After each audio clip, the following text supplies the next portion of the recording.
Samantala, alas 6 pa raw ng umaga, ready na si dating Pangulong Arroyo na umalis ng St. Luke's Hospital sa Taguig. Pero matapos ang halos 10 oras, tsaka pa lang siya biniyahe ng Veterans Hospital. Ikwento mo, Ina Zara. Madaling araw pa lamang nakaabang na ang media sa St. Luke's Medical Center.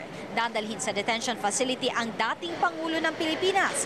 2 beses pa lamang ito nangyari. Una kay Erap at ngayon sa nagpakulong sa kanya na si Gloria. Alas 6 daw ng umaga ang request ni CGMA para umalis ng St. Luke's. Pero alas 8 na, wala pa rin ang kanyang sundo. Kaya naman nainip na raw ang dating Pangulo. Sabi niyo, tatakas siya. Ito, alas 6 pa lang siya. Sinasabi, kunin niyo na ako. Ayaw naman siya kunin. Hindi na nga namin maintindihan. Ano ba, kuya? Mag-aalas 10 ng umaga, dumating ang mga sundo ni CGMA. Maya-maya pa. Nasa 10 sasakyan ang lumabas sa ospital kabilang ang isang ambulansya, 2 police mobile at ang Silver Land Cruiser na pag-aari ng mga Arroyo. Pero ibinisto ng kanyang tagapagsalita, decoy lang o peke ang convoy. Inorganize lang nila yon kanina. Decoy daw nila, decoy.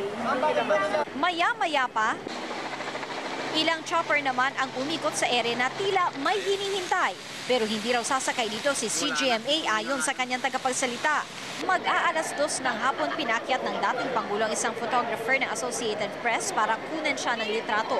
Ipinamahagi ito sa media. Ang una walang suot na neck brace si CGMA pero humirit pa raw ito ng isa pang picture sa photographer at sa ikalawang litrato suot na niya ang kanyang neck brace. Anong una mo na-notice sa kanya? She lost weight. Medyo very visible yung pagkapayat niya. Bandang alas 3 ng hapon, lumabas na si dating Pangulong Arroyo na naka-wheelchair.